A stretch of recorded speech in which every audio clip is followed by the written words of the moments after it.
Father, thank you for allowing me to be up here. Thank you for all those who are here today. I just pray that you will be with those who aren't here.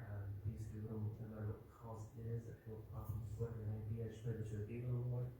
I just pray that you will be with me as I'm up here. Please be with my weaknesses, Lord, and take them out. I just pray that you Spirit come on and ask all this in Jesus' name. Amen. All right. Alright, so like Brother Mark was mentioning, I was given a character, and I've done 2 characters in the past, which was Stephen and Noah. This is going to be a little different than those characters. For those characters, I did a 3-point lesson, and it lasted, I want to say 20 minutes, probably lasted 10 minutes, because I speak very fast. But this one, we're going to be going through the entire life of Joseph together, and it's going to take at least 2-3 weeks, and since it's going to be taking long, there's going to be a lot of reading I'm going to be doing. So I'm going to try to slow it down the best I can. And like I was mentioning with my weaknesses, I actually was talking about it this morning. I was already going to mention it before that. I was talking about my dad about how there's words I just can't say. So I just pray that y'all be with me and ask for y'all's patience. There's some words that's hard for me to say, and that's just my weakness. I might get that word, and I'm sorry if I mispronounce it. Don't hold it against me, but I'll try my best at those words. So with the lesson on Joseph, instead of doing points, as I read through Scripture, we're going to stop and talk about like the title of the story that he's going through at that point, and then we'll talk about how it can relate to our lives today. My first point is I want to talk a little bit about the background on Joseph and how he was shown favoritism. So the background about Joseph was the 11th son born from Jacob, who was renamed Israel. His mother was Rachel, and I think knowing about Rachel was very important because I believe this is where the core of favoritism derives from. And I think it's important to understand the core of everybody's sin in order to get to talk to them more. If you just go to somebody and tell them they're doing this wrong, they may not want to hear it. But if you get to know them on a personal level, get to know who they are, you may learn, for example, the LGBT movement is big right now. And instead of just telling them that they're wrong, they're probably not going to hear it. They're just going to want to fight you. But if you tell them that you love them, when you get to know them on a personal level, you may find out that that person struggled in their childhood. They may have been abused by somebody that they love. So now they have a hard time loving, a hard time accepting anything else.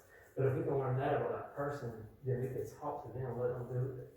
That can give us another way of how to witness, another way to love on them, to let them know that God is there for them for those reasons as well. So Rachel was a woman that Jacob loved. And it was for her that he made a deal with Laban, which was Rachel's father, to marry after working 7 years. After working those 7 years, he thought he was about to get his wife. But instead, he was given another daughter, which was named Leah. This upset him, but he said, I love Rachel so much, I'll work another 7 years for her. So he was finally able to get the wife that he truly loved. So now they're married, and he finds out that Rachel is not able to have children. She's barren. But Leah is not barren. She's able to have children. And from Leah, they have the sons of Reuben, Simeon, Levi, Judah, Issachar, and Zebulun. I hope I said those words right. Rachel wanted a family though, so she decided to give her handmaid to have children with. So from her handmaid, which was the name of Bilhah, we get the sons Dan and Naphtali. Leah decided she can do it too. She wanted to increase her family. So from Leah's handmaid, Zilpah, we get Gad and Asher. After a while, God opened up Rachel's womb, and she was finally able to have a child. And that child was Joseph. And that's who we're going to be talking a lot about in the next 2 or 3 weeks. She was also able to have one more child. His name was Benjamin. And what happened with Benjamin when she was giving birth was Rachel passed away. So now we have Rachel, the woman that Jacob loved from the beginning. Not only was she not able to have children at first, but when she finally was able to, after her second child, she passed away. And for this reason is why I believe Joseph showed extra attention because of that's the woman that he loved, the woman that he cared for, and that's who he has to remember her by. You may be asking why doesn't it mention Benjamin being shown favoritism as well? And I believe it does. We'll see later in the story, whenever a famine comes and takes place, every son goes to Egypt except for one, that's Benjamin. And then whenever they come back and say, hey, One of our brothers had to stay behind, locked up until we bring our other son. Jacob says, I'm willing to starve to death before I send Benjamin. But he later comes to a sense, as we're going to find out, and he does send him, and then everything's taken care of. But that being said, understanding the core of the problem, understanding the core of the sin doesn't make it okay. So, even though he was shown favoritism, and we know why now, that doesn't make it okay, and I want to talk about why. Genesis 37, verse 3 is the first verse we're going to read today. Now Israel loved Joseph more than all his children, because he was the son of his old age. He made him a coat of many colors. And when his brethren saw that their father loved him more than all his brethren, they hated him and could not speak peaceably unto him. So getting along with family, getting along with your brothers is already difficult by itself. I know me and my brother grew up having many arguments. And me being the older brother, I made sure I had fun, making sure he stayed in trouble. So we didn't need any help with our rivalry. So they did not need help at all either. But here you are, Joseph given a gift from his father. And a lot of us know that coat of many colors. But a coat of many colors just brought more trouble. It's actually the symbolism of all the hate that the brothers had for him. We're going to talk about that coat in other verses as well. So that is the point on the background of favoritism. My next point I want to get to in Joseph's life is that he has two dreams. We're going to read Genesis 37, verses 5 through 11. Now Joseph had a dream, and he told it to his brothers, and they hated him even more. So he said to them, Please hear this dream which I have dreamed. There we were, binding sheaves on the field. And behold, my sheep arose and also stood upright. And indeed your sheep stood all around and bowed down to my sheep. And his brother said to him, Shall you indeed reign over us? Or shall you indeed have dominion over us? So they hated him even more for his dreams and for his words. Then he dreamed still another dream, and told it to his brothers, and said, Look, I have dreamed another dream, and this time the sun, the moon, and the 11 stars bow down to me. So he told it to his father and his brothers, and his father rebuked him and said to him, What is this dream that you have dreamed? Shall your mother and I and your brothers indeed come to bow down to the earth before you? And his brothers envied him, but his father kept the matter in mind. So Joseph has two dreams. In the first dream, it shows his brothers. He pretty much tells his brothers, Hey, one day y'all are going to bow down to me. He says, I also had a second dream where my entire family is going to bow down to me. Now, one of the things that just sticks out to me is the hate that the brothers had for him. It grew and it grew. Every single time that Joseph talked, it seems like every single thing he did, every single time he talked, they hated him even more and more. So they were getting farther and farther in darkness in their heart. And we're going to talk about that too. His father even rebuked him for this at this time. But I like what it says about he kept this matter in his mind. And I believe he kept his matter in his mind is he's starting to realize that maybe God has something in store for Joseph. Because Jacob went through a very similar journey, how God dealt with him in dreams and that such. So he's probably thinking, the son that I love, I wonder what God's going to be doing in his life.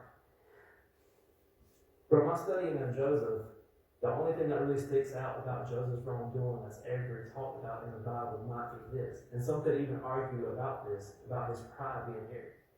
Some may say that he was just telling his brothers a dream that God had given him. But I kind of side with the other opinion that this was his prideful being, because maybe those dreams was just meant for him, and he decided he wanted to let his brothers know. So it was that arrogance that he was showing that was born from the favoritism. And that's why it's so important to raise our children the right way.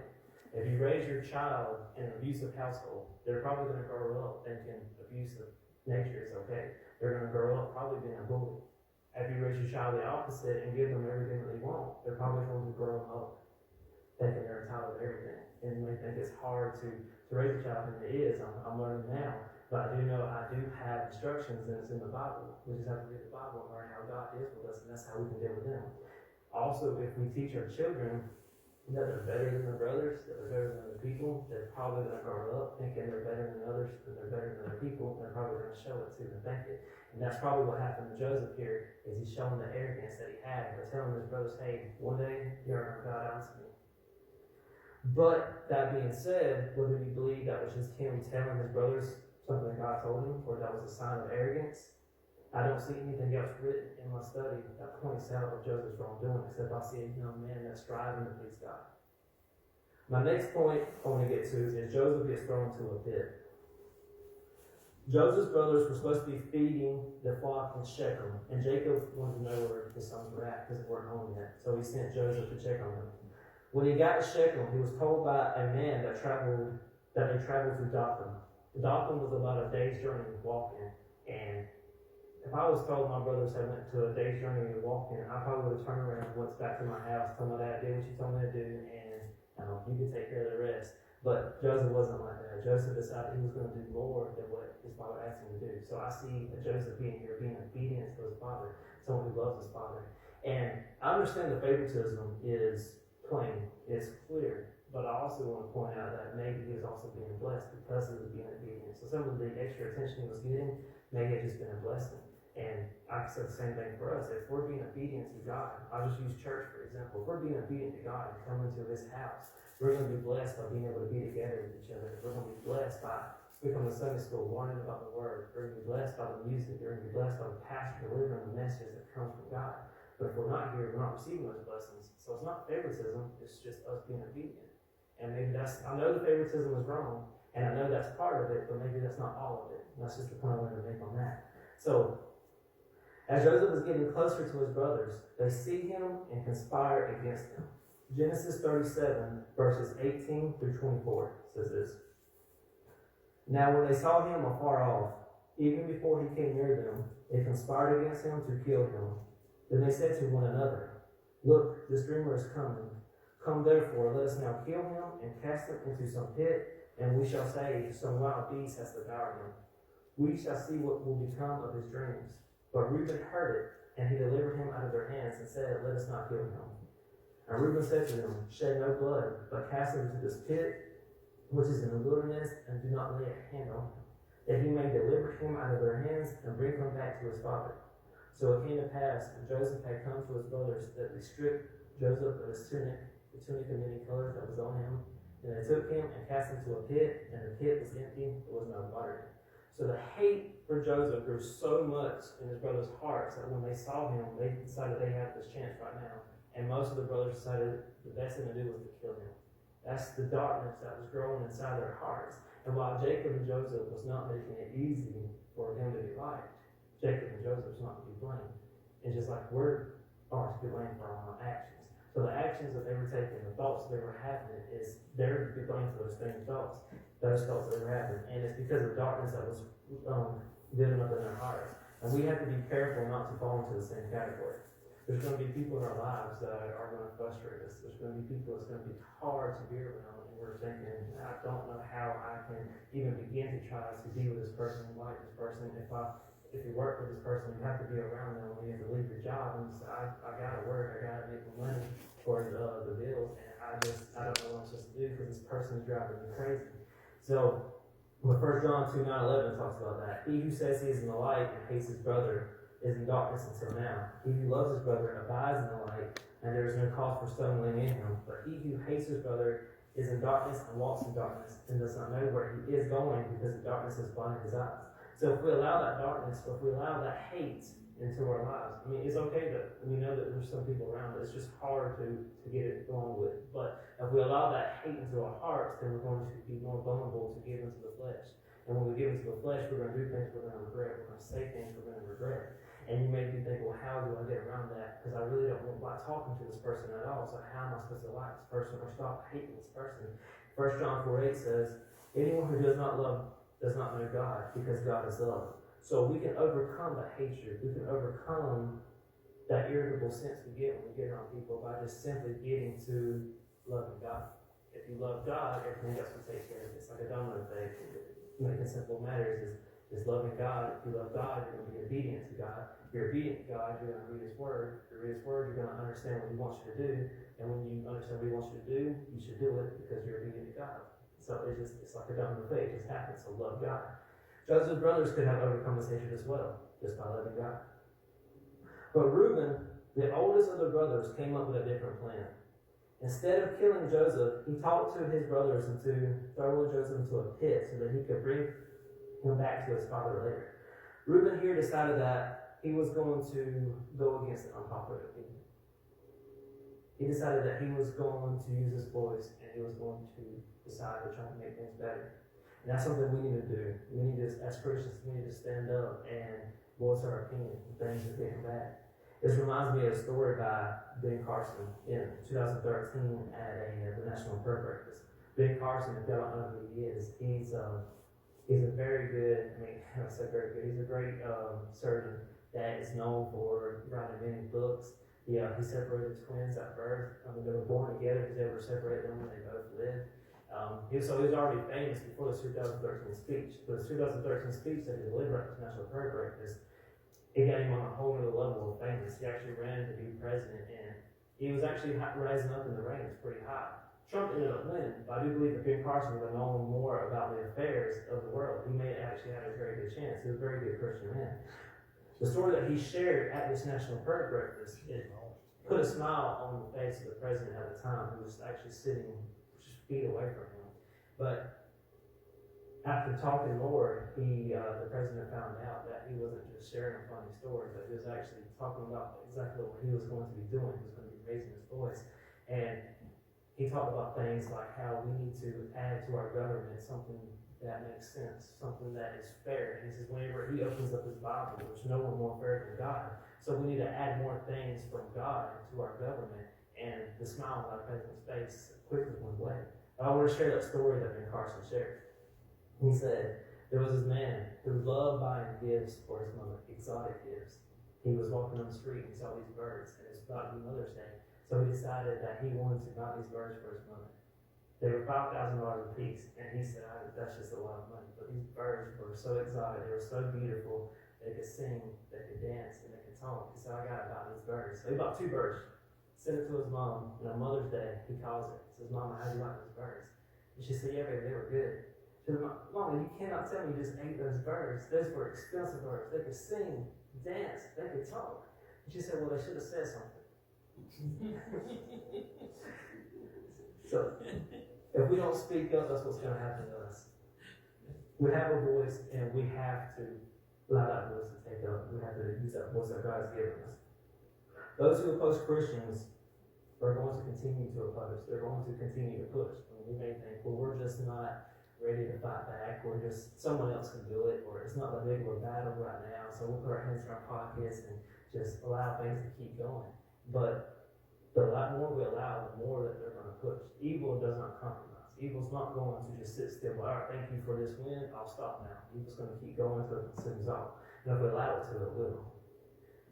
There's going to be a point in time where they're going to, I think Brother Mark mentioned this in one of the sermons, that there's going to be a point where we're not going to be allowed to say some things up here. We're not going to be allowed to preach some verses. And this actually almost happened in 2014. In 2014, the mayor of Houston, Ansley Parker, issued a subpoena that demanded that certain pastors in the area turn over any sermons that dealt with homosexuality or gender identity. The Christians fought back.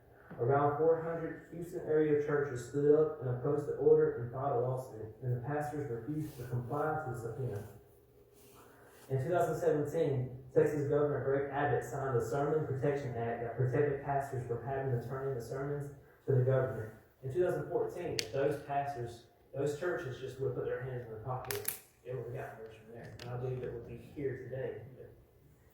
But because those Christians stood up and they fought, they were able to push back and win that battle. It's going to continue to keep coming. Just because they won that battle doesn't mean it's going to stop. They're going to try again. And if the right president gets into the office, they're going to push it. They're going to push it again. And that means we have to make a choice. Are we going to stand up, or are we going to fight again, or are we just going to allow it to take place? If Reuben, at this point, did not say anything, if he didn't use his voice, if he would have just put his hands in his pocket, then Joseph would have been killed, never given the opportunity to save the entire world, including those people who were thinking of killing him at this very moment. So the other brothers accepted Reuben's other option. And when Joseph arrives to check on his brothers, the first thing they do is rip off that symbolism of all they hate for Joseph, which was the coat of many colors. They rip it off of him, and they throw him into a pit. The next point I want to talk about is Joseph is sold into slavery. Genesis 37, verses 25 through 36. And they sat down to eat a meal. Then they lifted their eyes and looked. And there was a company of Ishmaelites coming from Galilee with their camels, bearing spices, balm, and myrrh on their way to carry them down to Egypt. So Judah said to his brothers, what profit is there if we kill our brother and conceal his blood? Come and let us sell him to the Ishmaelites, and let not our hand be upon him, for he is our brother and our flesh. And his brothers listened. The Midianite traders passed by, so his brothers pulled Joseph up and lifted him out of the pits and sold him to the Ishmaelites for 20 shekels of silver. Then they took Joseph to Egypt. Then Reuben returned to the pit, and indeed Joseph was not in the pit. And he tore his clothes and returned to his brothers and said, "The lad is no more, and I, where shall I go?" So they took Joseph's tunic, killed a kid of the goats, and dipped the tunic in the blood. Then they sent the tunic of many colors, and they brought it to the father and said, "We have found this. Do you know whether it is your son's tunic or not?" And he recognized it and said, "It is my son's tunic. A wild beast has devoured him." Without doubt, Joseph was torn to pieces. Then Jacob tore his clothes, put a sackcloth on his waist, and mourned for his son many days. And all his sons and all his daughters arose to comfort him, but he refused to be comforted. And he said, "For I shall go down into the grave to my son and mourn." This is probably wet for him. Now the Midianites sold him to Egypt, to Potiphar, an officer of Pharaoh and captain of the guard. So while Reuben is away, the other brothers seek another opportunity. Judah is the one who steps up and decides to speak out. And I want you to notice that about Judah, is because we're going to talk about Judah quite a bit more in the study of Joseph. And very similar to the situation when we see Judah standing up and speaking out. But we're going to see a difference in Judah's life. The difference of what he's speaking up for. But here he's not speaking up for what is good. He's actually here trying to compromise his sin and trying to come up with a different way of trying to justify it. So Judah stands up and he tells his brothers, he says, "We should not kill Joseph. I know we were thinking about killing Joseph, but we shouldn't kill Joseph. He's our brother. That would be wrong. That would be a very bad sin. But what we should do is if Ishmaelites coming around, we should sell him so we can make money. We can get rid of him without having to kill him, because killing him is just way too bad. And we get rid of that sin, that hate that we have towards Joseph." So we oftentimes do find the same way to do things. That same thing, we try to rationalize our sin, try to come up with a way to live ourselves a little better by telling ourselves that it's okay. This is just like Judah did when he was trying to figure out a different way, a lesser sin. We may tell ourselves that it's okay to steal because God would not want us to start. He won't understand. It's okay to watch porn or go to strip clubs because I'm not physically cheating on my wife. That's just what we tell ourselves, because all of it is just a way for us to live ourselves, living in our filthiness. When God hates it all, it's never okay. No matter what we tell ourselves, no matter how we're able to compromise with ourselves, and God never compromises, and it's never okay with God. So they sell Joseph into slavery, and they dip the coat of many colors in the blood of a goat that they killed. They take it to Jacob, and they choose their words carefully. See, these brothers are very good at sin. We're finding out. They don't want to tell their father or ask their father anything or tell their father anything. They don't want to lie to him. So they choose their words very carefully by just asking their father, "Hey, is this coat that was dipped in blood, do you recognize this?" He quickly recognizes it and realizes that it belongs to Joseph, and he comes to his own assumption that Joseph has been slaughtered, he's been killed. And it says that he did not accept any comfort because he said, "I will go down to the grave to my son in the morning." And the point I want to make about that is Jacob here was depressed. He was sad. I've heard other Christians tell me. I've actually heard pastors say that a Christian cannot get depressed. And I know they're wrong because they're not reading the same Bible I'm reading. Jacob here is depressed. David, who was after God's own heart, if you read the book of Psalms, you're going to see some depressing words. That if you went through things David went through, I think everybody in here will be depressed. I mean, he went through a life, and he went through many, many trials. But here Jacob is, and he's refusing comfort, which is what we don't want to do. He doesn't want any help. He just says, "I just want to sit here, I want to mourn until I die." But I'm glad that we have somebody that doesn't want us to go through that. His name is Jesus. He wants us to come to him. He wants us to be able to rely on him, no matter what we're going through in our lives. Matthew 11:28 says, "Come to me, all who are weary and burdened, and I will give you rest." So anybody in here who is depressed or has gone through depression, if you beat depression, it's because you went to Jesus. If you're depressed now, if you're sad now, I know some people aren't going to admit it, and we're used to just saying the words, "Yeah, I'm okay," and we move on. But if anybody is sad, depressed, or anything, it's something that we have to talk about. It's something that we need to value. That we need to know that we have brothers and sisters who want to care for us, who want to talk to us. And better, we have a God who wants you to come to him, to talk to him.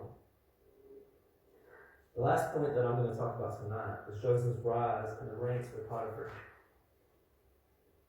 Let's read Genesis 39, verses 1 through 6. Now Joseph had been taken down to Egypt, and Potiphar, an officer of Pharaoh, captain of the guard, an Egyptian, bought him from the Ishmaelites who had taken him down there.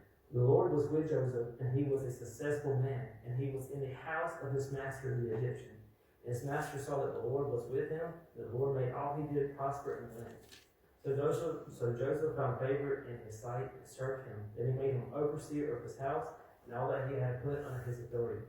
So it was from that time that he had made him overseer of his house and all that he had, that the Lord blessed the Egyptian's house for Joseph's sake. And the blessing of the Lord was on all that he had in the house and in the field.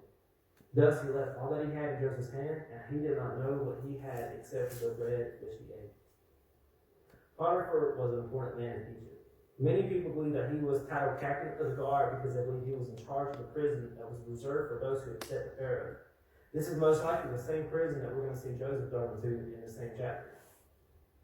Some believe he may have even been an executioner, but the most important aspect about Potiphar that I want us all to know is that he was a wise man. The reason why he was a wise man is because he knows Joseph. So Joseph was being blessed by God to the point that everything Joseph did prospered. If Joseph was in charge of the garden, he did the best he could, and that garden was plentiful and fruitful. If Joseph was in charge of cleaning, he did everything he could to make sure everything was spotless. And we need to have that same type of work ethic that no matter what we do, even if we don't like it, we're essentially working for God. Everything we do should be pleasing to God. So we need to do everything we can to the best of our ability, no matter what our job is. So Potiphar noticed Joseph's work ethic and how he was being blessed by God. So Potiphar moved him up in the ranks by allowing Joseph to be in charge of everything that went on in his house. Verse 5 tells us that Potiphar's house was blessed for Joseph's sake. So Potiphar was wise by allowing a man who was being blessed to be in charge of everything. And by that result, his house was blessed as well. So we need to be doing the same thing. We need to be looking for the Josephs out there. Especially when it comes to the government, especially when it comes into the office. We have a important election coming up. And the most important thing we need to look for is this person serving God? Because if he's not serving God, if you have somebody in office who is not being blessed by God, then you're going to have a country that's not blessed by God. But if you have a man who is serving God, who fears God, who wants to do everything right by God, then he's going to try to lead that country into a God-fearing country, which will essentially bring a blessing to God.